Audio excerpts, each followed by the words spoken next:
നമസ്കാരം. തീപിടിച്ചോറിലേക്ക് ഏവർക്കും ഒരിക്കൽ കൂടെ സ്വാഗതം. സഭയുടെ ചരിത്രത്തിൽ തങ്കലിപികളിൽ തന്നെ രേഖപ്പെടുത്തേണ്ടി വരുന്ന ഒരു വ്യക്തിത്വത്തെ ഇന്ന് നമ്മൾ പരിചയപ്പെടുകയാണ്. സുവിശേഷ പ്രചരണത്തിന് വേണ്ടി വിശുദ്ധ ബൈബിൾ ഇന്ത്യയിൽ 23 ഭാഷകളിലും ഇന്ത്യക്ക് പുറത്ത് 3 ഭാഷകളിലുമായി ഇതുവരെ ബൈബിൾ അച്ചടിച്ച് വിതരണം ചെയ്ത് ലോകത്തിന്റെ വിവിധ ഭാഗങ്ങളിൽ കർത്താവിന്റെ ശുശ്രൂഷയിൽ വളരെ സജീവമായി ഈ കാലഘട്ടത്തിൽ ദൈവം ഉപയോഗിച്ചുകൊണ്ടിരിക്കുന്ന ബ്രദർ സീഡ്ലി ജോർജ്, ഫിയാത്ത് മിഷന്റെ അമരക്കാരനായി കർത്താവ് ഉപയോഗിക്കുന്ന വ്യക്തിത്വം. ബ്രദറെ, ഈ തീപിടിച്ചവരിലേക്ക് വളരെ സന്തോഷത്തോടെ അങ്ങേ സ്വാഗതം ചെയ്യുന്നു.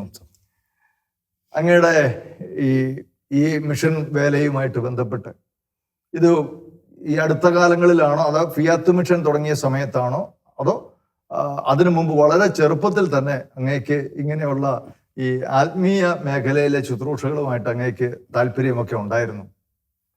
ഞാൻ 9ാം ക്ലാസ്സിൽ പഠിക്കുന്ന സമയത്താണ് ആദ്യമായി ഒരു ധ്യാനത്തിന് പോകുന്നത്. ആ ധ്യാനത്തിൽ വെച്ച് തന്നെ, ആദ്യത്തെ ധ്യാനത്തിൽ തന്നെ സുവിശേഷം കേൾക്കാത്ത ആൾക്കാരിലേക്ക് സുവിശേഷം എത്തിക്കാനുള്ള ഒരു എന്താ പറയുക, ഒരു സീല് കർത്താവ് ആദ്യത്തെ ധ്യാനത്തിൽ തന്നെ തന്നു. അതുവരെ ഞാൻ പഠിക്കാൻ വളരെ മോശമായിരുന്നു.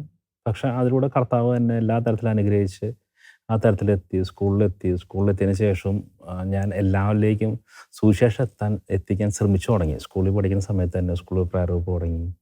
ആ ഒരു തരത്തില് വളരെ ചെറിയ പ്രായത്തിൽ തന്നെ 9-10 ക്ലാസ്. അത് കഴിഞ്ഞ് കോളേജ് തിരഞ്ഞെടുക്കുന്നത് തന്നെ ആ സമയത്ത് +2 പ്രീ ഡിഗ്രി കോളേജ് തിരഞ്ഞെടുക്കുന്നത് തന്നെ തൃശ്ശൂർ ജില്ലയിലെ എവിടേക്കാണ് പ്രയർ ഗ്രൂപ്പ് ഇല്ലാത്തത്. നമ്മൾ ഇന്ന കോഴ്സ് പഠിക്കാന്നുള്ളതല്ല. ശരിക്കും ആ ധ്യാനത്തിലൂടെ കിട്ടിയ ഒരു ഇൻസ്പിറേഷൻ ആയിരുന്നോ, അതോ ഈ കുടുംബത്തിൽ തന്നെ അങ്ങനെ ഒരു പശ്ചാത്തലം ഉണ്ടായിരുന്നോ? കുടുംബത്തിൽ ആ പശ്ചാത്തലം ഉണ്ടായിരുന്നില്ല. കാരണം ഞങ്ങൾക്ക് ബിസിനസ്സും ഒരു ബിസിനസ് ഫാമിലി ആയിരുന്നു. അപ്പന് ഒരു ബാറിന്റെ ബിസിനസ് ഒക്കെ ഉണ്ടായിരുന്നു കേട്ടിട്ടുണ്ടല്ലോ. ബാറുണ്ടായിരുന്നു, പല തരത്തിലുള്ള ബിസിനസ്സുകൾ ഉണ്ടായിരുന്നു ഫാദറിന്. അപ്പൊ അങ്ങനെയുള്ള ഒരു ബാക്ക്ഗ്രൗണ്ട് ഉള്ള ഒരു കുടുംബത്തിൽ നിന്ന് ഒരു പയ്യൻ 9ാം ക്ലാസ്സിൽ പഠിക്കുന്ന കാലത്ത് ഒരു ആത്മീയ ചിന്താഗതിയിലേക്ക് വളരണമെങ്കിൽ അത് പ്രത്യേകമായ ദൈവത്തിന്റെ ഒരു തെരഞ്ഞെടുപ്പാണ്. അതിന് തൊട്ട് മുന്നായിട്ട് എൻ്റെ അമ്മ ധ്യാനം കൂടിയപ്പോഴാണ് പിന്നെ എന്നെ ധ്യാനത്തിന് വിട്ടത്. അങ്ങനെ പിന്നെ ധ്യാനത്തിൻ്റെ ഒരു വീടായി മാറി. ഇപ്പോൾ അപ്പനാണെങ്കിലും ധ്യാനം കൂടി. എൻ്റെ രണ്ടാമത്തെ ഏട്ടൻ ആക്റ്റീവായിട്ട് GC ഉണ്ടായിരുന്നു. LLB കഴിഞ്ഞ് ജ്വല്ലറി ഉണ്ടായിരുന്നു. ജ്വല്ലറിയിൽ നിന്ന് പിന്നെ നേരെ കപ്പുച്ചൻ സഭയിൽ ചേർന്ന് ഇപ്പോൾ പഞ്ചാബിലാണ്, വൈദികനാണ്. അപ്പോൾ ഇപ്പോൾ എല്ലാവരും ഒരു നവീകരണത്തിന് ഫോറായിട്ടുള്ള ഒരു കുടുംബമാണ് ഇപ്പോൾ. ഈ മദ്യ ബിസിനസ് അത് പിന്നീട് അപ്പൻ ഉപേക്ഷിക്കുകയുണ്ടായോ? അതായത് അപ്പന് ബൈപ്പാസ് സർജറി വന്നു. അപ്പോൾ ആ സമയത്ത് ഹോസ്പിറ്റലിൽ കിടക്കുന്ന സമയത്ത് എൻ്റെ നേരെ മൂത്ത ഏട്ടൻ, അതായത് അച്ഛനാൻ പോയ അന്ന് അച്ഛനല്ല, ഞങ്ങൾ രണ്ടാളും കൂടെ നല്ലൊരു പ്രഷർ കൊടുത്ത് ആ സമയത്ത് ഹോസ്പിറ്റലിൽ കിടക്കുന്ന സമയത്താണ് അത് 3 ബാറും വിൽക്കണത്. 3 ബാറുണ്ടായിരുന്നു. 3 ബാറുണ്ടായിരുന്നു. 3 മലപ്പുറത്ത് തന്നെയായിരുന്നു. 3 വിറ്റു. അത് ആ ഒരു സമയത്ത് തന്നെ. അത് ഞാനൊക്കെ അന്ന് 12th പഠിക്കുന്ന ഒരു സമയം, പ്രീ ഡിഗ്രിക്ക് പഠിക്കുന്ന സമയത്താണ്. അന്നും എനിക്ക് ബിസിനസ്സിൽ ഭയങ്കര ആക്റ്റീവായിരുന്നു. ഞാൻ ചെറുപ്പം മുതൽ ബിസിനസ്സിൽ ഭയങ്കര ആക്റ്റീവായിരുന്നു. എന്തൊക്കെ ബിസിനസ് ആയിരുന്നു? അത് മെയിനായിട്ട് ഞാൻ നോക്കിയത് പ്രിന്റിങ് ഇങ്ക് മാനുഫാക്ചറിങ്. പിന്നെ ഫാദർ നോക്കിയത് ഒട്ട് കമ്പനി, മരക്കമ്പനി, അങ്ങനെ ഒല്ലൂരിൻ്റേതായിട്ടുള്ള കുറേ ബിസിനസ്സുകളുണ്ട്. ജ്വല്ലറി ഉണ്ടായിരുന്നു. അങ്ങനെ പല ബിസിനസ്സുകളുണ്ടായിരുന്നു. അതിനകത്ത് ഞാൻ കൂടുതൽ കോൺസെൻട്രേറ്റ് ചെയ്തിരുന്നത് പ്രിന്റിങ് ഇങ്ക് മഷി കമ്പനിയായിരുന്നു ഞാൻ കൂടുതൽ കോൺസെൻട്രേറ്റ് ചെയ്തിരുന്നത്. അതേസമയം എല്ലാത്തിനകത്തും ഇൻവോൾവ് ആയിരുന്നു. അപ്പം നിങ്ങളുടെ കുടുംബം ഒരു വലിയ ഒരു ബിസിനസ് കുടുംബമായിരുന്നു. അതെ. ആ അവസ്ഥയിൽ നിന്നാണ് ഈ സുവിശേഷ വേലയിലേക്ക് കടന്നു വരുന്നത്. നിങ്ങളുടെ ജ്യേഷ്ഠൻ ഒരാള് വൈദികനായി, മറ്റു സഹോദരങ്ങളൊക്കെ? മൂത്തേട്ടൻ ഡോക്ടറാണ്, കാനഡയിലാണ് സെറ്റിൽഡാണ്. അനിയൻ ഇപ്പോഴും ഉള്ള ബിസിനസ്സുകൾ. ഞാൻ ഒരു മുഴുവൻ സമയം ശുശ്രൂഷകനായ സമയത്ത് പല ബിസിനസ്സുകളും നിർത്തി. എന്നാലും ബാക്കിയുള്ളതെല്ലാം നോക്കി. ഇപ്പോൾ ബിൽഡിങ്ങുകളുണ്ട് പലയിടത്തും. അപ്പോൾ അതിൻ്റെയൊക്കെ കാര്യങ്ങളെല്ലാം നോക്കുന്നത് അനിയനാണ്. ബിസിനസ് മുഴുവൻ നോക്കുന്നത് അനിയനാണ്. ഇപ്പോൾ ഈ പൂർണ്ണസമയ സുവിശേഷ വേല തിരഞ്ഞെടുക്കാനുള്ള കാരണം എന്തായിരുന്നു? അതൊരു ഗ്രാജുവൽ ഗ്രോത്ത് ആയിരുന്നു. അതായത് ഞാൻ ഇപ്പോൾ 9ാം ക്ലാസ് പഠിക്കുന്ന വയ്യത്തിൽ പോകുന്നു. അത് ജീസസ് യൂത്തിൽ ഭയങ്കര ആക്റ്റീവായിരുന്നു. എന്നെ കൊണ്ട് പറ്റാവുന്നത്ര സമയം ജീസസ് യൂത്തിൽ വർക്ക് ചെയ്തിട്ടുണ്ട്. ആ സമയത്തും ബിസിനസ്സും ഫാമിലി ജീസ് യൂത്ത് എല്ലാം കൂടെ ഒന്നിച്ച് പോയിക്കൊണ്ടിരിക്കുകയാണ്. ആ കൂടുതൽ വിദ്യാഭ്യാസവും എല്ലാം ഒന്നിച്ച് എല്ലാം ഒരു ബാലൻസ്ഡ് ആയിട്ട് പോയി കാണുന്ന സമയത്താണ് ഞാൻ കല്യാണം കഴിഞ്ഞ ശേഷമാണ് മുഴുവൻ സമയം ശുശ്രൂഷനാവുന്നത്.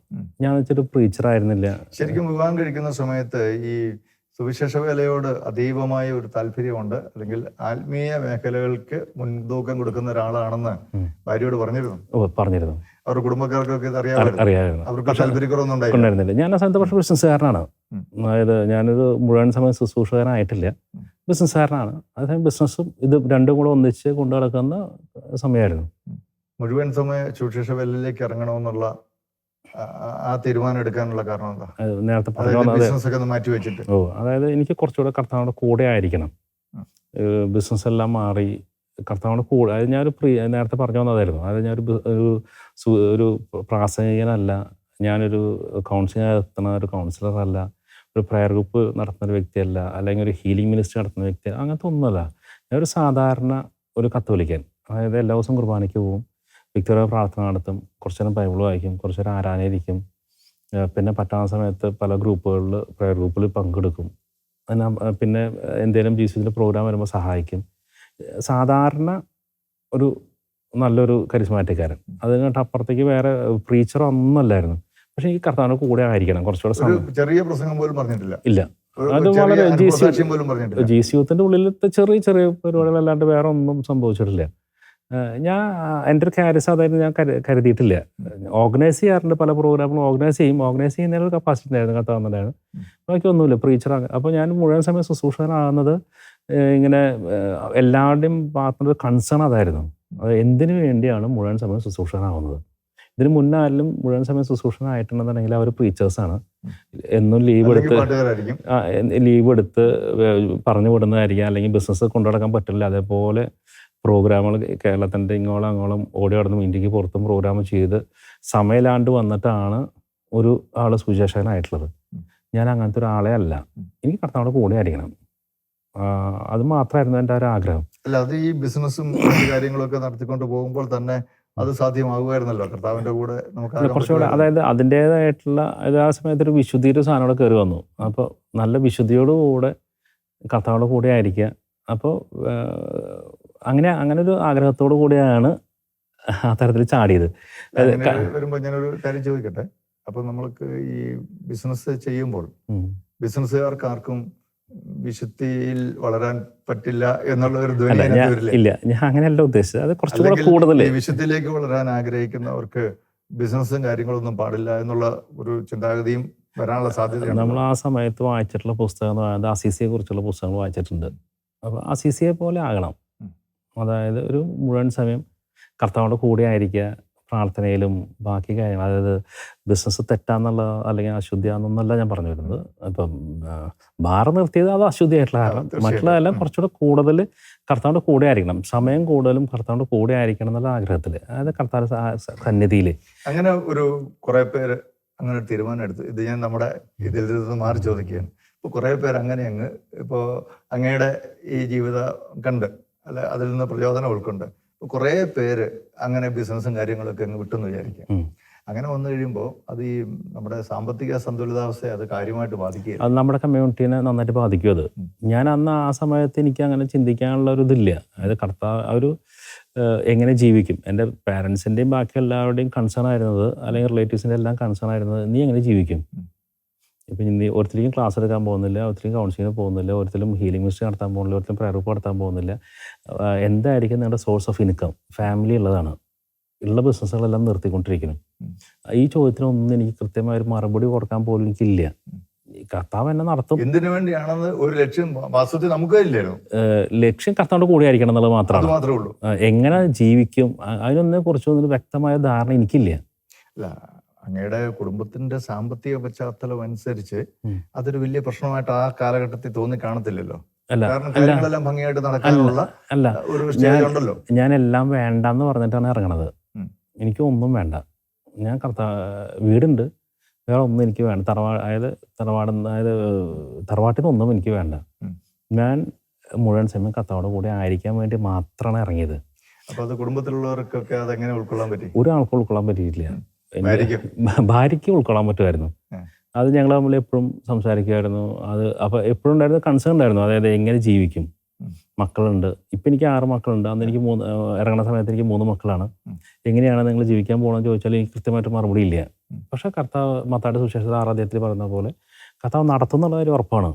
അതായത് വഴി നടത്തുന്നുള്ള കാര്യം ഉറപ്പാണ്. അത് നിശ്ചയമായിട്ട് ഒരു സംശയം വേണ്ട. പക്ഷേ വേറെ നമ്മുടെ ശുശ്രൂഷകരിൽ തന്നെ ഒരുപാട് പേര് ഇങ്ങനെ മുഴുവൻ സമയം ശുശ്രൂഷയിലേക്ക് ജോലി ബിസിനസ്സൊക്കെ വിട്ടിട്ട് ഇറങ്ങിയവരുണ്ട്. നമ്മൾ മനസ്സിലാക്കുന്നത്, നമ്മൾ കണ്ടുവരുന്നത് വളരെ ജെനുവനായിട്ട് ഈ പറഞ്ഞ പോലെ കർത്താവിനോട് ചേർന്നിരിക്കുന്ന, കർത്താവിനെ സ്നേഹിക്കുന്നവരുടെ കാര്യത്തിൽ ഒന്നിനും ഒരു കുറവും വരുന്നില്ല. ദൈവം അവരെ നടത്തുന്നുണ്ട്. പക്ഷെ ഒത്തിരി പ്രയാസങ്ങളിലൂടെ, വളരെ സ്ട്രഗിള് ആയിട്ടുള്ള അനുഭവങ്ങളിലൂടെയൊക്കെ അവർ കടന്നുപോയി. അതായത് ചിലർ ഇത് ജോലി എന്നുള്ള നിലയ്ക്ക് തിരഞ്ഞെടുത്തിട്ടുള്ള ആൾക്കാരുണ്ട്. അവർക്ക് ഈ ശമ്പളം കിട്ടിയില്ലെങ്കിൽ വേറെ നിവൃത്തിയില്ല. മറ്റു ചിലർ ഇതിന് ജോലിയായിട്ടല്ല ശുശ്രൂഷയായിട്ട് കണ്ടിട്ടുള്ളവരുണ്ട്. അത് രണ്ടും തമ്മിൽ വ്യത്യാസമുണ്ട്. ഇത് ശുശ്രൂഷയും ജോലിയും തമ്മിൽ വ്യത്യാസമുണ്ട്. അതിപ്പോൾ ഏത് മിനിസ്ട്രിയിലാണെന്നുണ്ടെങ്കിലും 2 തരത്തിലുള്ള ആൾക്കാരും കടന്നു വരാം. ശുശ്രൂഷ എന്ന് പറഞ്ഞ് ജോലി തരത്തിൽ ശമ്പളം പ്രതീക്ഷിക്കുന്നവരും, അതേസമയം രണ്ടുമില്ല. ഇപ്പോൾ ഫിയാത്തിനകത്തുകൊണ്ട് കുറേ പേര്, വേറെ കുറേ പേര് വന്നിട്ടുള്ളത് ശമ്പളം കൃത്യമായിട്ട് കിട്ടണമെന്ന് ആഗ്രഹിച്ചു വന്ന ആൾക്കാരുണ്ട്. ചിലർക്കൊന്നും വേണ്ട, അവർ കർത്താവിന് ചിലപ്പോൾ ഇങ്ങോട്ട് പൈസ വരും, അത് ശുശ്രൂഷയും ചെയ്യുന്നു ഫിയാത്തിൽ, അതേസമയം ഇങ്ങോട്ട് പൈസ തരുന്നവരുണ്ട്. അങ്ങനത്തെ കുറേ പേരുണ്ട്. അത് കർത്താവിൻ്റെ വിളിക്കനുസരിച്ച് റെസ്പോണ്ട് ചെയ്തിട്ടുള്ളതനുസരിച്ചുള്ള വ്യത്യാസങ്ങളുണ്ട്. ഇനി എൻ്റെ കാര്യത്തിലാണെന്നുണ്ടെങ്കിൽ കർത്താവിൻ്റെ ഇടപെടലുകൾ കാണാൻ സാധിച്ചു. ആദ്യത്തെ ആഴ്ച തൊട്ട് തന്നെ 0 ബാലൻസിലാണ് ഞാൻ ചാടുന്നത്. മൂത്തയായിട്ട് ഒരു പെട്ടെന്നുള്ള ഒരു തീരുമാനമായിരുന്നു, അത് വളരെ ഗ്രാജുവൽ ആയിട്ടുള്ളത്. ഞാൻ പറഞ്ഞു, അതായത് ഗ്രാജുവൽ ആയിട്ടുള്ളത് കുറേ നാൾ, ഏകദേശം ഒരു വർഷത്തോളം ഡിസേൺ ചെയ്യാൻ മാത്രമായിരുന്നു ഇത് ചെയ്യുന്നത് ഞാൻ തെറ്റാണോ. അത് കാരണം സ്റ്റാറ്റസ് ലെവലിൽ നോക്കുമ്പോൾ ഒരു ബിസിനസ്സുകാരൻ എന്നുള്ള നിലയ്ക്കും അതേസമയം ഒരു മുഴുവൻ സമയം ശുശ്രൂഷകൻ എന്നുള്ളതും തമ്മിൽ ഭയങ്കര അന്തരമാണ്. അതായത് കൃത്യമായിട്ട് തൃശ്ശൂർ ഭാഷ പറഞ്ഞാൽ ഈച്ച പാറ്റാന്ന് കാണുന്ന പോലെയാണ് ഒരു ശുശ്രൂഷനെ കാണുള്ളൂ. അവനൊരു കരിസ്മാറ്റിക്കാരൻ, അങ്ങനെ ഒന്നിനും കൊള്ളാത്തവൻ. അതേസമയം ഒരു ബിസിനസ്സുകാരെന്ന് പറയുമ്പോൾ അതിൻ്റെ സ്റ്റാറ്റസ് ലെവൽ വ്യത്യാസമുണ്ട്. അപ്പോൾ നമ്മൾ എടുത്ത് ചാടാൻ പോകുന്നത്, ഈ ബിസിനസ്സുകാരന് നേരെ ചാടാൻ പോകുന്നത് ഒന്നിനും കൊള്ളാത്ത ചാടുകയാണ്. അതൊരു തീരുമാനം, അതൊരു സ്റ്റാറ്റസ് ലെവൽ ഉണ്ടാകാൻ പോകുന്ന ഒരു വ്യത്യാസം ഉണ്ടല്ലോ, അത് അറിഞ്ഞുകൊണ്ട് തന്നെയാണ് ചാടിയത്. അതായത് കർത്താവിന് വേണ്ടി സഹിക്കാം, ആ സഹനം ഏറ്റെടുക്കാം, അതായത് ഒരു ഈച്ചാപ്പാറ്റായിട്ട് നടക്കാം, അതായത് എല്ലാവരുടെ മുന്നിലും ഒരു ഒന്നിനും കൊള്ളാത്തവൻ. കൊരിന്ത്യർ പറയുന്നത് പോലെ ക്രിസ്തുവിന്റെ വചനം അത് പോഷത്വമായിട്ട് തോന്നാം. ലോകത്തിന്റെ കാഴ്ചപ്പാടിൽ നിശ്ചയമായിട്ടും ഇത് പോഷത്വമായിട്ട് തോന്നാം. ആ വഴിയിലേക്ക് തന്നെ ഇറങ്ങാൻ തീരുമാനിച്ചു. ഈ പോഴണമെന്നുള്ള ആ ഒരു വിളി നമുക്ക് കേൾക്കേണ്ടി വരുമെന്ന് അറിഞ്ഞുകൊണ്ട് തന്നെ ഇറങ്ങിയതാണ്. അത് കഴിഞ്ഞ് ആദ്യത്തെ ഒരാഴ്ച തന്നെ, അതായത് ഞാൻ കുറച്ച് കാര്യങ്ങൾ ഇനി ദൈവപരിപാലനെ കുറിച്ചൊന്നും പറഞ്ഞുകൊണ്ട് കുഴപ്പമുണ്ട. അതായത് അതായിരുന്നു എന്നെ ഏറ്റവും കൂടുതൽ പിന്നെ ഇറങ്ങുന്നോളം വരെ സംഭവിക്കാത്ത കുറേ കാര്യങ്ങൾ ദൈവപരിപാലനെ കാണാൻ സാധിച്ചു. എൻ്റെ മൂത്ത ചേട്ടൻ കാനഡയിൽ ഡോക്ടറാണ്. അപ്പോൾ ആളങ്ങനെ കരിസ്മാറ്റിക്കായിട്ട് അത്ര ബന്ധമില്ല ആ സമയത്ത്. പല GC യൂത്ത് പ്രോഗ്രാമുകൾക്കും നമ്മൾ സപ്പോർട്ട് ചോദിച്ചിട്ടുണ്ടെങ്കിലും അങ്ങനെ പ്രത്യേകിച്ച് തന്നിട്ടില്ല. കാരണം ആ സമയത്താണ് ഞാൻ ഒരു മുഴുവൻ സമയം ശുശ്രൂഷണത്. ആ സമയത്ത് പറഞ്ഞിട്ടില്ല ആളോട്, അങ്ങനെ ഞാനൊരു മുഴുവൻ സമയം ശുശ്രൂഷണാൻ പോകാമെന്നൊന്നും പറഞ്ഞിട്ടില്ല. ഇനി പറഞ്ഞിട്ടില്ലെങ്കിൽ തന്നെ ഒരു 5 വർഷത്തേക്ക് ഞാൻ മാറിക്കാൻ ആഗ്രഹിക്കുന്നുണ്ട് എന്ന് മാത്രമേ പറഞ്ഞിട്ടുള്ളൂ. കാരണം ഫാമിലി ഉള്ളതുകൊണ്ട് അവർക്കൊക്കെ ഒരു കൺസേൺ ഉണ്ടാവുമല്ലോ, ഇങ്ങനെ ഞാൻ ചെയ്യുന്ന ഒരു മാറി നിൽക്കുക എന്നുള്ളതൊക്കെ പറഞ്ഞാൽ. പിന്നെ അവർക്കൊക്കെ ഞാൻ ബിസിനസ്സിലുണ്ടാവണം എന്നുള്ളതും അവരുടെ വലിയൊരു ആഗ്രഹമാണ്. കാരണം ഞാൻ ബിസിനസ്സിൽ ഞാൻ ആക്റ്റീവായിരുന്നു ഇപ്പോഴും. ആ സമയത്ത് എൻ്റെ ചേട്ടൻ കുറച്ച് പൈസ അയച്ചു തന്നു. എനിക്ക് ബാങ്കിൽ വേണമെങ്കിൽ സുഖമായിട്ട് എനിക്കൊരു കൊല്ലം ജീവിക്കാം. പക്ഷേ ആ സമയത്താണ് നമ്മുടെ ഒരു തൃശ്ശൂർ നടക്കുന്ന വലിയൊരു പൂരം വന്നു. പൂരത്തിന് സമയത്ത് ഞാൻ ദൈവം സ്നേഹ എന്നുള്ള ട്രാക്ട് അടിച്ചു. അത് മുഴുവൻ തീർത്തു, ആഴ്ചയെല്ലാം തീർത്തു. തീർത്തു ട്രാക്ട് അടിച്ചു കൊടുത്തു. നന്നായിട്ട് ചെയ്തു. ഏകദേശം 1 ലക്ഷം രൂപ അടിച്ചു. നല്ല രീതിയിൽ ചെയ്തു. 4 കളർ നന്നായി ചെയ്ത് അടിച്ചു കൊടുത്തു. അതേപോലെ ഓരോ സാധനങ്ങൾ കിട്ടുന്ന പൈസ അപ്പോൾ സുവിശേഷത്തിന് വേണ്ടി മാറ്റി വയ്ക്കാൻ തുടങ്ങി. പിന്നെ എൻ്റെ ഒരു ടൈം ടേബിൾ, എൻ്റെ ഒരു റൂട്ടീൻ എങ്ങനെയാണെന്ന് വെച്ചാൽ കാലത്തേറ്റ് ഓഫീസിൽ പോകുന്ന പോലെ 9 മണിയായാൽ ഞാൻ നേരെ വീട്ടിൽ നിന്ന് ഇറങ്ങും. നേരെ ഏതെങ്കിലും തൃശ്ശൂർ കുറേയധികം നിത്യാരാധന സെൻറ്റേഴ്സ് ഉണ്ട്. ഏതെങ്കിലും നിത്യാ സെൻറ്ററിൽ ഒരു 3 മണിക്കൂർ നിന്ന് പ്രാർത്ഥിക്കും. 3 മണിക്കൂർ എന്ന് ഉദ്ദേശിക്കുന്നത് അവിടെ നിന്ന് വേറെ സ്ഥലത്തേക്ക് മാറും, വേറെ നിത്യാന സെൻറ്ററിൽ മാറും. അങ്ങനെ ശരിക്കും ഈ ഫിയാത്ത് മിഷൻ എന്ന് പറയുന്ന കൺസെപ്റ്റ് ഒന്നും അന്ന് ഇല്ല, ഒന്നുമില്ല. മനസ്സിൽ തോന്നിയിട്ട് പോലും ഇല്ല. ഫിയാത്ത് മിഷൻ തുടങ്ങാൻ വേണ്ടിയിട്ടല്ല ഞാൻ മുഴുവൻ സുശേഷനായിട്ടുള്ളത്. അപ്പൊ ഞാൻ ഇങ്ങനെ അതിന് മുമ്പ് തിരക്കുള്ളൊരു മനുഷ്യനാവാൻ വേണ്ടിയിട്ടല്ല സുശേഷനായിട്ടുള്ളത്. ആ. ഞാൻ സമാധാനമായിട്ട് കർത്താവിൻ്റെ കൂടെ കർത്താവിൻ്റെ സന്നിധി ആയിരിക്കുക, കർത്താവിനോട് കൂടെ ആയിരിക്കുക എന്നുള്ള അതായത് അന്ന് പ്രസംഗിക്കാൻ പോകുന്നില്ല, പാട്ട് പാടാൻ പോകുന്നില്ല, കൗൺസിലിങ്ങിന് പോകുന്നില്ല, മറ്റേതെങ്കിലും തരത്തിൽ ഏതെങ്കിലും ഒരു ടീം എന്നാ ശരി നീ വന്ന് ഇന്നെ ശുശ്രൂഷ ചെയ്യേ അങ്ങനെ ഒന്നും ആരും വിളിക്കുന്നുമില്ല. ഇല്ലില്ല, വിളിക്കാൻ ഞാൻ അങ്ങനെ ശുശ്രൂഷനല്ല. അല്ല. അപ്പൊ പിന്നെ ആകെപ്പാട് നമ്മൾ ചെയ്യുന്നത് കർത്താവിൻ്റെ ഈ പള്ളിയിൽ പോയി പരിശുദ്ധ കുർബാനയുടെ മുമ്പിൽ പോയി ഇരിക്കുക, വേറെ ഒന്നുമില്ല. വേറെ ഒന്നുമില്ല. അപ്പൊ അത് ശരിക്കും ഇത് ഈ ഉഴപ്പന്മാരുടെ ലക്ഷണമാണ്, അല്ലെങ്കിൽ അങ്ങനെ വ്യാഖ്യാനിക്കപ്പെടുകയായിരുന്നു. മധ്യസ്ഥ പ്രാർത്ഥന നടത്തുന്നവരെ സാധാരണ എല്ലാവരും പറയാ മടിയന്മാരുടെ പണി, അല്ലെങ്കിൽ വേറെ ഒന്നും ചെയ്യാൻ പറ്റാത്തവരുടെ പണി. ഇത് തന്നെയായിരുന്നു എൻ്റെയും പണി. അതായത് ഭാരത സുവിശേഷത്തിന് വേണ്ടി പ്രാർത്ഥിച്ചുകൊണ്ടിരിക്കുക, ലോക സുവിശേഷത്തിന് വേണ്ടി പ്രാർത്ഥിക്കുക. ഇത് മാത്രമാണ് എൻ്റെ പണി. അതായത് എൻ്റെ വീട്ടിൽ എന്തെങ്കിലും സംഭവിക്കണം എന്നുള്ളതല്ല, ഭാരത സുവിശേഷവൽക്കരിക്കപ്പെടണം, ലോകം സുവിശേഷവൽക്കരിക്കണം, അതിനുവേണ്ടി പ്രാർത്ഥിച്ചു. വേറെ ഒന്നുമില്ല, വേറെ ഇന്റൻഷൻ ഇല്ല. ശരിക്കും അന്ന് എന്താ ചെയ്തത്? മനസ്സിൽ പ്രാർത്ഥിക്കുന്നേ അതോ? ഞാൻ കൂടുതലും അങ്ങനെ വേറെ കുറേ പ്രാർത്ഥനകൾ ചൊല്ലിക്കൂട്ടല്ല, ഒരു സംഭാഷണം പോലെ ഇങ്ങനെ അങ്ങനെ പറയും, അങ്ങനെ കുറേ നേരം ഇരിക്കും. ആ ഒരു ശൈലിയാണ് എൻ്റെ. ഇപ്പോഴും അങ്ങനെ രാവിലെ ഒരു 3 മണിക്കൂർ ഒരു പള്ളിയിൽ ഇരുന്ന് കഴിയുമ്പോൾ 9 സമയം അങ്ങോട്ട് വൈകുന്നേരം വേണ്ടി ഇരുന്ന് കഴിഞ്ഞാൽ 10 ദിവസം അടുപ്പിച്ചിരുന്ന് കഴിഞ്ഞാൽ പ്രശ്നമാകും. ചോദിക്കും എന്ത് വേറെ പണിയൊന്നുമില്ലെന്ന് ചോദിക്കും. അതുകൊണ്ടാണ് ഞാൻ പല നിത്യാരാധന സെന്ററിൽ ഇരിക്കുന്നു പറഞ്ഞത്.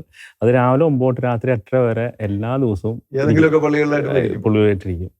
വേറെ വീട്ടിൽ നിന്ന് ഇറങ്ങി വേറെ പ്രത്യേകിച്ച് പണികളൊന്നുമില്ല. ഫുൾ ടൈം ഭക്ഷണം ഞാൻ കഴിക്കാറില്ല. ആ സമയത്തൊന്നും ഭക്ഷണം കഴിക്കാറില്ല.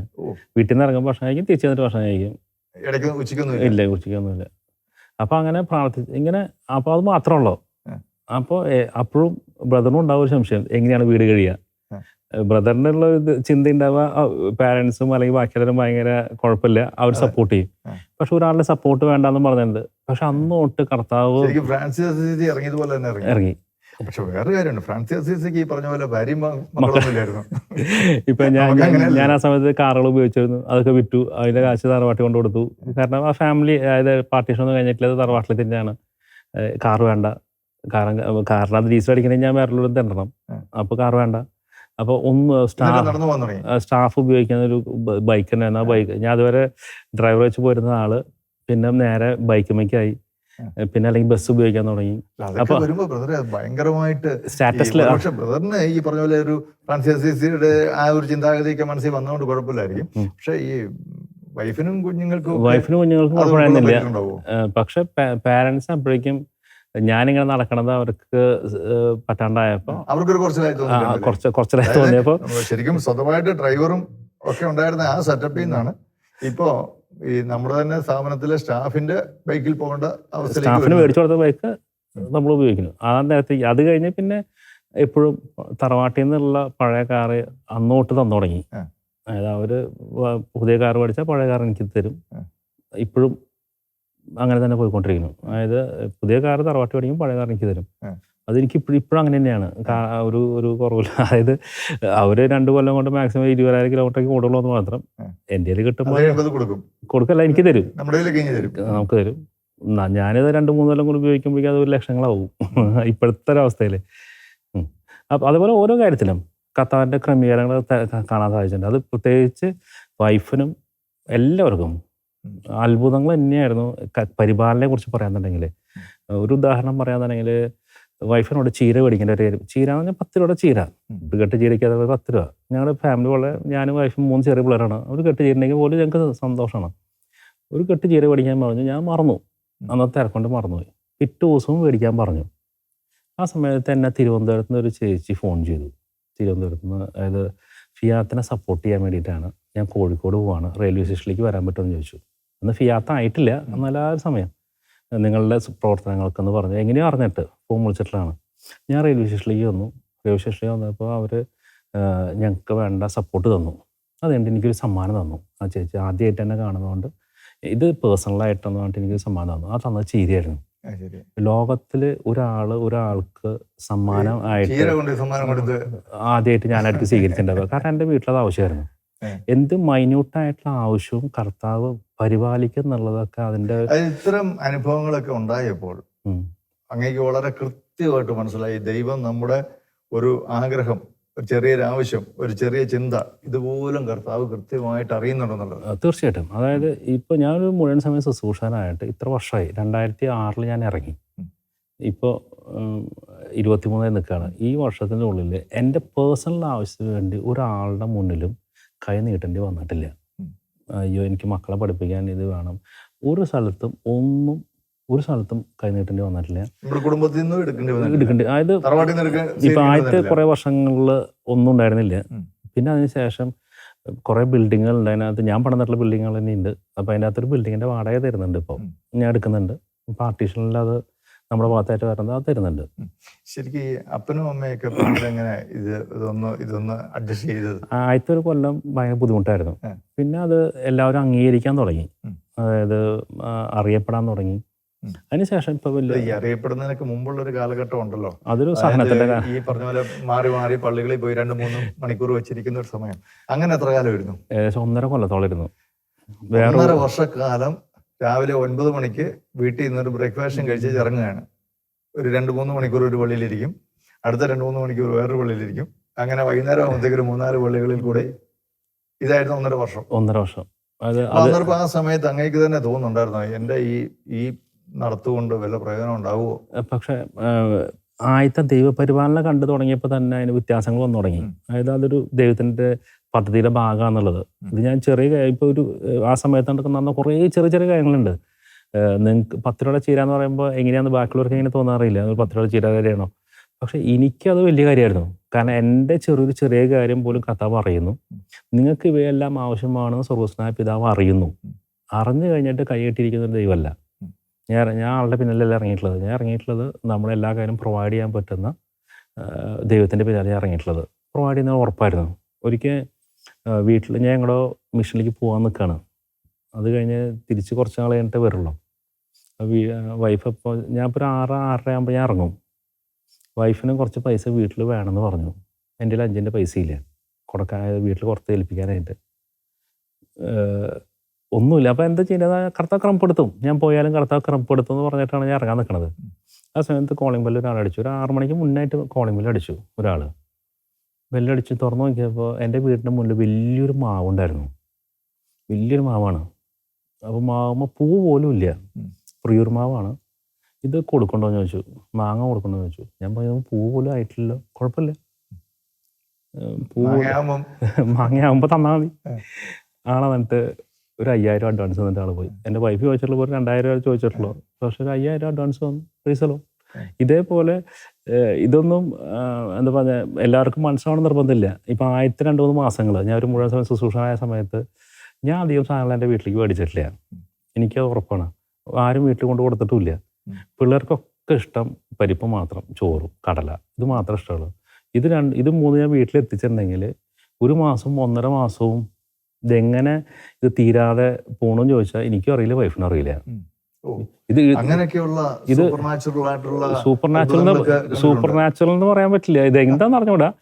തീർച്ചയായിട്ടും അത് അതിസ്വാഭാവികമായ തലത്തിൽ തന്നെയാണല്ലോ ഈ സംഭവം. അവർക്ക് നമ്മളിപ്പോ ഒരു വീട്ടിലെ ആവശ്യത്തിന് കൂടിപ്പോയപ്പോ ഒരു ഇടത്തരം ഫാമിലി എന്ന് പറഞ്ഞാൽ ഒരു 1/2 കിലോ അല്ലെങ്കിൽ 1 കിലോ കടല, പരിപ്പ് ഇതൊക്കെ മേടിക്കുക. അല്ല പോട്ടെ, 2 കിലോ മേടിച്ചു. ഇല്ല, 1 കിലോ മേടിച്ചല്ലോ. ഈ 1 കിലോ പയറും പരിപ്പും കടലയും മേടിക്കുന്നത് ഒരു കൂടി പോയാൽ നമുക്കൊരു ഒരാഴ്ച ഉപയോഗിക്കാൻ പറ്റിയ. ഇത് 2 മാസം 3 മാസം വരെ ഓടും. 2-3 മാസം വരെ. ഇതെങ്ങനെയോ അരിയാണെന്നുണ്ടെങ്കിൽ 5 കിലോ അല്ലെങ്കിൽ 10 കിലോ മേലെ മേടിച്ചിട്ടില്ല. ഇത് 2-3 മാസം ഓടും. ഇത് എങ്ങനെ ഓടാൻ ചോദിച്ചാൽ അറിയില്ല. ഞാൻ ചോദിക്കും മേലെ മേടിക്കാണ്ടോ, ഒന്നും മേടിക്കാനില്ല. പിള്ളേർക്ക് പച്ചക്കറി ഇഷ്ടമല്ല, നോൺ വെജ് ഇഷ്ടമല്ല. അന്ന് ഞാൻ ഇറങ്ങുന്ന സമയത്ത് അവർക്ക് നോൺ വെജ് ഇഷ്ടമല്ല. സ്കൂളിലേക്ക് നോൺ വെജ് കൊണ്ടുപോകാൻ പറ്റില്ല. അവർക്ക് നോൺ വെജ് ഇഷ്ടമില്ല. അവർക്ക് ആകെ മുടക്കണ്ട. അവർക്ക് ആകെ ഇഷ്ടം കടലയും പരിപ്പും. നമുക്കാണെങ്കിൽ സന്തോഷം. ഇത് സാധനം മേടിച്ച സാധനം കഴിയണമില്ല. അത് ഒരുപക്ഷെ നമ്മുടെ പ്രേക്ഷകർക്ക് ഇത് വളരെ ഒരുപക്ഷെ അല്പം അതിശയോക്തിയായിട്ട് നമുക്ക് തോന്നാം. പക്ഷെ ബൈബിളിൽ ഉദാഹരണങ്ങളുണ്ട്. പ്രവാചകന് അപ്പം കൊടുത്ത ആ സ്ത്രീയുടെ കഥ നമ്മൾ കേൾക്കുന്നുണ്ട്. പിന്നീട് ഒരിക്കൽ പോലും അവളുടെ അപ്പക്കുട്ടയിലെ മാവ് തീർന്നു പോയിട്ടില്ല, ഭരണിയിലെ എണ്ണ തീർന്നും പോയിട്ടില്ല. അപ്പൊ ആ പ്രവാചകനെ സംരക്ഷിച്ച, പ്രവാചകനിലൂടെ ആ കുടുംബത്തെ സംരക്ഷിച്ചത് നമ്മുടെ കർത്താവ് ഇന്ന് ജീവിക്കുന്ന ദൈവമാണെന്ന് ഇതിൽ പരമൊക്കെ മറ്റെന്ത് തെളിവാ വേണ്ടത്? ഏതായാലും സീഡ്ലി ബ്രദറിനെ പോലുള്ള ഒരാള് ഇവിടെ വന്നിരുന്നുണ്ട് ഇങ്ങനെയുള്ള കാര്യങ്ങളിൽ ചുമ്മാ അതിശയോക്തി പറഞ്ഞിട്ട് ആളാകേണ്ട യാതൊരു കാര്യമുള്ള ആളല്ല. അതുകൊണ്ട് തന്നെ കർത്താവ് ഇന്നും അത്ഭുതങ്ങൾ പ്രവർത്തിച്ചുകൊണ്ട് നമ്മുടെ ഇടയിൽ ജീവിക്കുന്നു എന്നുള്ളതിന്റെ വളരെ വ്യക്തമായ ഉദാഹരണങ്ങളാണ് ഇതൊക്കെ. ഇതേപോലെ ഒരു ഡോക്ടർ കാണാനായിട്ട്, അതായത് എൻ്റെ വീടിൻ്റെ തൊട്ടടുത്താണ് എപ്രോസ്മയുടെ മഠം. അന്ന് അതിൻ്റെ അതൊരു ഹോമിയോ ക്ലിനിക്ക് ഉണ്ടായിരുന്നു. അപ്പോൾ എൻ്റെ രണ്ട് മക്കൾക്ക് നീരൊഴിച്ച പനി. അപ്പോൾ ഡോക്ടറെ ഞാൻ ചെന്ന് കണ്ടാൽ മതി, അതായത് ആരും കുട്ടികളെയും കൊണ്ട് പോകണമെന്നില്ല, ഹോമിയോ ഭയങ്കര ഈസിയാണ്. അപ്പോൾ രണ്ടുപേരെ, അപ്പോൾ എൻ്റെ കയ്യിൽ അന്ന് പോക്കറ്റിൽ 10ൻ്റെ ഒരു നോട്ട് മാത്രമേ ഉള്ളൂ. അപ്പോൾ ഞാൻ ബൈബിൾ എടുത്ത് വീട്ടിൽ നിന്ന് ഇറങ്ങും, അതായത് പൈസ ബാങ്കിലുണ്ട്, അത് തൃശ്ശൂർ പോയി എടുക്കണം. പക്ഷേ വീടിൻ്റെ അടുത്തായിട്ടുള്ള അവിടെ കയറി, അപ്പോൾ ബൈബിൾ എടുത്തപ്പോൾ കർത്താവ് ഗൂഗിൾ പേ ഒന്നായിട്ടില്ല. കർത്താവ് ക്രമപ്പെടുത്തുന്ന ഒരു മെസ്സേജ് മാത്രം ബൈബിളിൽ നിന്ന് കിട്ടി. നേരെ ഞാൻ ചെന്ന് അവിടെ നിന്നു, ടോക്കൺ എടുത്തു,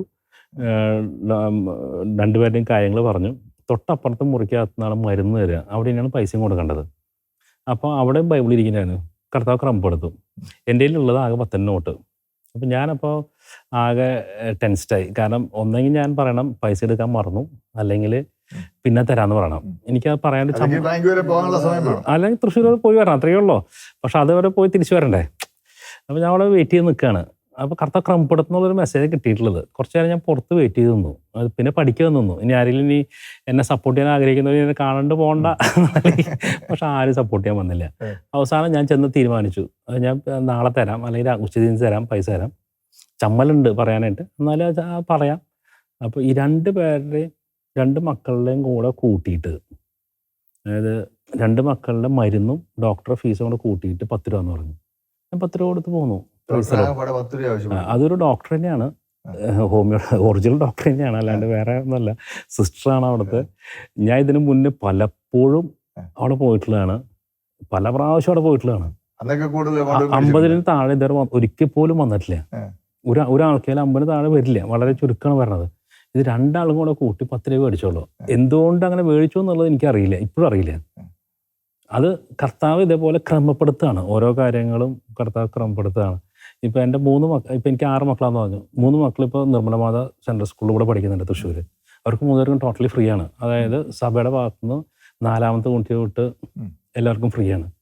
അപ്പോൾ എല്ലാം കർത്താവ് ഇപ്പം എൻ്റെ ഏറ്റവും വലിയൊരു കാര്യം പറയാമെന്നുണ്ടെങ്കിൽ, ഒരിക്കലും മെയിൽ വന്നു, ബ്രദറിൻ്റെ ഫ്ലൈറ്റ് ടിക്കറ്റുകളെല്ലാം ഞാൻ സ്പോൺസർ ചെയ്യാം. അത് മസ്കറ്റിൽ നിന്നൊരു ചേച്ചിയാണ്. ചേച്ചി അപ്പോൾ ഞാൻ തിരിച്ച് മറുപടി അയച്ചു, എനിക്ക് കുറേ അധികം യാത്രകളുള്ളതാണ്. അപ്പോൾ തിരിച്ച് ചേച്ചി വീണ്ടും മെസ്സേജ് അയച്ചു, കുഴപ്പമില്ല ബ്രദറെ എന്ന് പറഞ്ഞു. അപ്പോൾ ഞാൻ അന്ന് കെനിയെ പോകാൻ നിൽക്കുകയായിരുന്നു. 2 ആൾ കെനിയെ പോകാനുള്ള ടിക്കറ്റിൻ്റെ സമയവും തിരിച്ചു വരാനുള്ള സമയം അയച്ചു കൊടുത്തു. ഇന്ന ഡേറ്റിൽ പോകണം, ഇന്ന ഡേറ്റിൽ തിരിച്ചു വരണം. 2 മണിക്കൂറുള്ള ടിക്കറ്റ് വന്നു. ആ 2014 തൊട്ട് ഇന്ന് വരെ എല്ലാ ടിക്കറ്റും, ലോകത്തിലെ ഏത് എയർപോർട്ടിൽ നിന്ന് ഏത് എയർപോർട്ടിലേക്ക് പോകാനുള്ള എല്ലാ ടിക്കറ്റും ഫ്രീ ആണ്. അതായത് അങ്ങേക്ക് ലോകത്തിന്റെ ഏത് രാജ്യത്ത് ഏത് കോണിൽ പോയാലും ഫ്ലൈറ്റ് ടിക്കറ്റ് ഫ്രീ ആണ്. ഇപ്പോൾ കുറച്ച് വ്യത്യാസങ്ങളുണ്ട്. അതൊക്കെ ഇപ്പോൾ ഈ കൊറോണയ്ക്ക് ശേഷം കുറച്ച് സ്പോൺസർ ചെയ്യുന്ന ആൾക്കാർക്ക് ചെറിയ പ്രശ്നം, അല്ലെങ്കിൽ കംപ്ലീറ്റ്ലി അത് കൊറോണ തുടങ്ങിയിട്ട് അടക്കം, അതായത് ലോകത്തിലെ ഏത് എയർപോർട്ടിൽ ഏത് എയർപോർട്ടിലേക്കും. നമ്മുടെ ഇപ്പോൾ പല ശുശ്രൂഷകളും കേരളത്തിനകത്ത് നമുക്ക് ഫ്രീ അഡ്മിഷൻ ശുശ്രൂഷകളില്ല, കേരളത്തിന് പുറത്ത് മാത്രമാണ്. കേരളത്തിന് പുറത്ത് ഞാൻ പോയിരുന്നത് അൺറിസർവ്ഡിൽ പോകാൻ പറ്റുള്ളൂ. കാരണം മുൻകൂട്ടി തീരുമാനിച്ച് പോകാൻ പറ്റാത്തതുകൊണ്ട് റിസർവ് ചെയ്ത് പോകാൻ കിട്ടാറില്ല.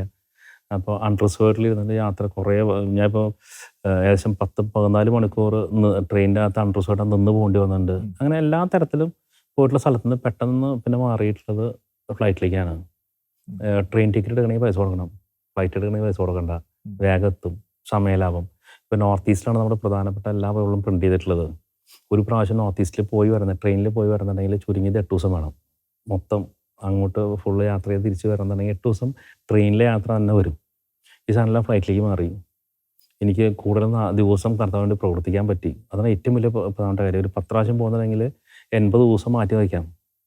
അതായത് 80 ദിവസം കൂടുതൽ കിട്ടി. അതായത് ഇതിനാകെ 1 ദിവസം കൊണ്ട് പോയി വരാം, മറ്റേത് 8 ദിവസം വേണം.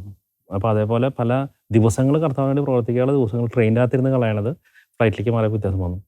ഇതിന് കൺക്ലൂഡ് ചെയ്ത് ഞാൻ പറയാമെന്നുണ്ടെങ്കിൽ, ഒരു സാധാരണ പട്ടാളക്കാരൻ്റെ റേഷൻ നോക്കുന്നത് ഗവൺമെൻറ്റാണ്. സ്റ്റഡീസ്, കുട്ടികളുടെ പഠനത്തിനായിട്ട് നോക്കുന്നത് ഗവൺമെൻറ്റാണ്. ഒരു പട്ടാളക്കാരൻ്റെ അല്ലെങ്കിൽ പ്രൊട്ടക്ഷൻ, ട്രാവല്, എന്തും എല്ലാം ഗവൺമെൻറ്റാണ്. മരിച്ചു കഴിഞ്ഞാൽ അവൻ്റെ അടക്ക് വരെ അതുപോലും വാസ്തവത്തിൽ ഗവൺമെന്റാ. പക്ഷെ ഞാൻ വർക്ക് ചെയ്യുന്നത് കർത്താവിന് വേണ്ടിയിട്ടാണ്. The king of kings, the lord of lords. ആൾ എൻ്റെ എല്ലാ കാര്യങ്ങളും, കുട്ടികളുടെ പഠനം തൊട്ട്, എൻ്റെ റേഷൻ തൊട്ട്, എൻ്റെ ട്രാവൽ തൊട്ട്, എൻ്റെ പ്രൊട്ടക്ഷൻ തൊട്ട് എല്ലാ കാര്യവും നോക്കുന്നത് രാജാതിരാജനാണ്. ഇത്രയും ശക്തമായ ഒരു ഫെയ്ത്ത് അങ്ങയുടെ ഉള്ളിലേക്ക് വന്നത് എങ്ങനെയാണ്? ശരിക്കും വാസ്തവത്തിൽ ഈ വിശ്വാസം പോലും ദൈവത്തിന്റെ ദാനമാണല്ലോ. അങ്ങേക്ക് ഇത് എങ്ങനെയാണ് ഈ അത്ര വലിയ അളവിൽ ഈ വിശ്വാസം സ്വീകരിക്കാൻ പറ്റിയത്? അത് ആദ്യത്തെ ധ്യാനം തൊട്ട് തന്നെ കർത്താവ് എന്നെ വിശ്വാസത്തിൽ പടിപടിയെ വളർത്താൻ തുടങ്ങി. അതായത് ഒരു പെട്ടെന്ന് ഞാനൊരു മുഴുവൻ സമയം ശുശ്രൂഷകനായപ്പോൾ കിട്ടിയിട്ടുള്ളൊരു വിശ്വാസത്തിൻ്റെ മേഖലയല്ല. അത് ആ ഒരു ഇത്ര വർഷം, നീണ്ട വർഷത്തിൻ്റെ ഉള്ളിൽ കർത്താവ് എന്നെ ശീലിപ്പിച്ചെടുത്തിട്ടുള്ള കുറേ കാര്യങ്ങളുണ്ട്. ഞാനായിരുന്നത് ഇപ്പോൾ ജീസുത്തിലായിരുന്നപ്പോഴും ഞാൻ നേരത്തെ പറഞ്ഞ പോലെ അങ്ങനത്തെ സ്റ്റേജിൻ്റെ മുന്നിലേക്ക് വരുന്നതല്ല, എല്ലാം പിന്നിലത്തെ ആയിരുന്നു. ഞാൻ കൂടുതലും എന്നെ അറിയപ്പെട്ടിരുന്നത് തന്നെ ഫുഡിൽ സീറ്റിൽ നിന്നാണ്. കാരണം വെച്ചാൽ എവിടെയെല്ലാം ധ്യാനങ്ങളുണ്ടോ അതിന് ഭക്ഷണത്തിന് സഹായിക്കുക, അല്ലെങ്കിൽ സ്റ്റേജിൽ ശരിയാക്കുക, അല്ലെങ്കിൽ കസാല പിടിച്ചിടുക, ലോക്കൽ അറേഞ്ച്മെൻറ്റ്സും അങ്ങനത്തെ കാര്യങ്ങളാണ് കൂടുതലും.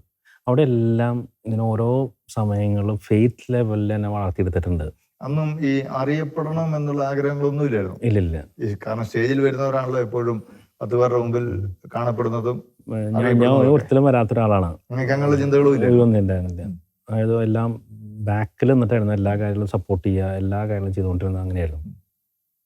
അപ്പോൾ ആ ഒരു കാലഘട്ടത്തിൽ കർത്താവ് വളർത്തിയെടുത്ത് കർത്താവിൻ്റെ കൃപയാൽ കിട്ടിയ വിശ്വാസത്തിൻ്റെ ഒരു മേഖലയാണ്. അതായത് കൊച്ചു കൊച്ചു അനുഭവങ്ങളിലൂടെ ഈ ചീരയുടെ കഥ പറഞ്ഞതുപോലെയും ഡോക്ടർ 10 രൂപ ഫീസ് വാങ്ങിച്ചതുപോലെയും ഒക്കെയുള്ള സിമ്പിളായിട്ടുള്ള ചില അനുഭവങ്ങളിലൂടെ വലിയ വിശ്വാസം നമ്മുടെ അകത്തേക്ക് കൊണ്ടുവന്നു. ഇപ്പോൾ അത് കാരണം ഞാൻ പലപ്പോഴും അത് വിശ്വാസത്തിൻ്റെ ഒരു അടുത്ത ലെവലാണ്. അതാരും പ്രാക്ടീസ് ചെയ്യണമെന്ന് ഞാൻ പറയില്ല, കാരണം വിശ്വാസത്തിൻ്റെയും ചെയ്യാം. ഇപ്പം ഞങ്ങളൊരു ഒരു മിഷൻ മേടിച്ചു. അതായത് അത്ര അധികം വരിയില്ല, എന്നാലും ഒരു മിഷൻ പ്രസ്സിലേക്ക് മേടിച്ചു. അന്ന് തന്നെ പൈസ കൊടുക്കണം. ഞങ്ങളുടെ കയ്യിൽ പൈസ ഇല്ല. പിറ്റേ ദിവസം ഡേറ്റ് ഇട്ട് ചെക്ക് കൊടുക്കുകയാണ്. നമുക്കറിയാം ബാങ്കിനകത്ത് ഒന്നുമില്ല എന്നുള്ളത്. കർത്താവ് അത് ആ ഒരു സമയമാകുമ്പോഴേക്കും കർത്താവ് അത് ഫില്ല് ചെയ്യുന്നത് നമുക്ക് ഉറപ്പായിരുന്നു. ചെക്ക് എഴുതി കൊടുത്തു. നേരെ ചെക്ക് എടുത്തിട്ട് നേരെ ചാപ്പലിൽ പോയി. ഫിയാത്ത് മിഷനിൽ എല്ലാവരും ഒന്നിച്ചു വന്നു. ബ്ലാങ്ക് ചെക്ക്, അതായത് എമൗണ്ട് എഴുതിയിട്ടുള്ള ചെക്കാണ്, ഡേറ്റ് ഇട്ടുള്ള ചെക്കാണ്. പ്രാർത്ഥിച്ചു. ഞങ്ങൾക്ക് അറിയാം ഒരു കാര്യം സത്യമാണ്, ബാങ്കിലൊന്നുമില്ല എന്നുള്ളത് സത്യമാണ്. ബാങ്കിലൊന്നുമില്ല, നമ്മുടെ മുമ്പിൽ സാധ്യത ഒരാൾ പോലും തരാനും ഒന്നുമില്ല. ഞങ്ങൾ ആ ചെക്കായിട്ട് വന്ന് ചാപ്പലിൽ നിന്ന് എല്ലാവരും ഒന്നിച്ചു സ്തുതിച്ച് പ്രാർത്ഥിച്ചു. ആ ചെക്ക് ഹാൻഡ് ഓവർ ചെയ്തു. അത് വലിയ വിഷയവും. പക്ഷെ കർത്താവ് കയറ്റി വിട്ടു. എങ്ങനെ കയറ്റി വിട്ടു എന്ന് നമുക്ക് അറിഞ്ഞുകൂടാ. അപ്പോഴേക്കും നമുക്കറിയില്ല. അപ്പോഴേക്കും കർത്താവ് തന്നു. അത് ഫെയ്ത്തിന്റെ മാത്രമാണ്. അതായത് ഒരാളെ പറ്റിക്കണം എന്ന് വെച്ചിട്ടല്ല, കർത്താവ് ചെയ്ത് തരും. ശരിക്കും നമ്മൾ വെറും ഒന്ന് പൈസ അക്കൗണ്ടിൽ 10 പൈസ ഇല്ലാത്തൊരു ചെക്കാ നമ്മൾ എടുത്ത് കൊടുക്കുന്നത്. അത് ആ പോണ സമയം വഴിയും കർത്താവ് തരുന്ന ഉറപ്പാണ്. നമ്മൾ ആരെയും വിളിച്ച് അയ്യോ പൈസ ഇടുക, ഞങ്ങളുടെ ചെക്ക് കൊടുത്തിട്ടുണ്ട് മടങ്ങും, അതുകൊണ്ട് ഞങ്ങൾ സഹായിക്കണം, ഒരാളെയും വിളിച്ചിട്ടില്ല. ഞങ്ങൾ ആകെ നിങ്ങൾ ആരെയും വിളിച്ച് പറഞ്ഞില്ല. കർത്താവോട് മാത്രം കർത്താവോട് പറഞ്ഞിട്ടുണ്ട്. ഇല്ല, കർത്താവ് നേരെ ഞങ്ങളാരും ഒരു സ്ഥലത്തും ഇങ്ങനെ പൈസ ചോദിച്ച് നടക്കുന്നതായിട്ട് ഒരു സ്ഥലത്തും കാണില്ല. ഞങ്ങളൊരു സ്ഥലത്തും കൂപ്പൺ അടിച്ചിറക്കിയിട്ടില്ല. നമുക്ക് ആവശ്യമായിട്ടുള്ള കർത്താവോട് പറയണം, കർത്താവ് നമുക്ക് ആവശ്യമായിട്ടുള്ള തരണം. ഇന്നത്തേക്ക് ഈ വിശ്വാസത്തിന്റെ റേഞ്ച് അത് വളരെ വളരെ വലുതാണ്. പക്ഷേ നമ്മളെ കേട്ടുകൊണ്ടിരിക്കുന്ന നമ്മുടെ പ്രേക്ഷകര് ചിലപ്പോൾ ഒരുപക്ഷെ ഇങ്ങനെ വരെ ചിന്തിക്കാനുള്ള ഒരു വലിയ സാധ്യതയുണ്ട്. കാരണം ഇതൊരു അതിശയോക്തിയാണോ എന്ന് പോലും. കാരണം ഒരു പ്രിന്റിംഗ് മെഷീൻ എന്ന് പറയുമ്പോൾ നമുക്കൊരു ലക്ഷക്കണക്കിന് രൂപ വില വരുന്നതാണ്. ആ മെഷീന്റെ പൈസ നാളെ അടയ്ക്കണം. ഇന്ന് കയ്യിൽ 10 പൈസയില്ല. ഒരാളോട് പറഞ്ഞിട്ടില്ല, ചോദിച്ചിട്ടില്ല. പക്ഷെ നിങ്ങൾ ചെക്കിൽ ആ പൈസ എഴുതി നിങ്ങളത് സബ്മിറ്റ് ചെയ്തു. പിറ്റേ ദിവസം അത് എവിടെ നിന്നാണെന്ന് അറിയത്തില്ല, അക്കൗണ്ടിൽ പൈസ വന്നിട്ടുണ്ട്. നമ്മുടെ ദൈവജനത്തിന്റെ വിശ്വാസത്തെ വളരെയധികം ഇത് വർദ്ധിപ്പിക്കുന്നുള്ള കാര്യം ഉറപ്പാണ്. നമ്മുടെ ദൈവം ഇന്നും ജീവിക്കുന്ന ദൈവം. നമ്മളതങ്ങോട്ട് കണ്ണുമടച്ചങ്ങോട്ട് വിശ്വസിക്കുക. ജീവനുള്ള ഒരു ദൈവം, നമ്മുടെ ആവശ്യങ്ങളെ അറിയുന്ന കർത്താവ്. ഇതൊക്കെ വേദപുസ്തകത്തിൽ വെറുതെ എഴുതി വെച്ചിരിക്കുന്നതല്ല. ഇന്നും അങ്ങനെ തന്നെ അക്ഷരാർത്ഥത്തിൽ തന്നെ അങ്ങനെ തന്നെ സംഭവിച്ചുകൊണ്ടിരിക്കുക. നമുക്ക് ബ്രദറിന്റെ ധാരാളം അനുഭവങ്ങൾ ഇനിയുമുണ്ട്.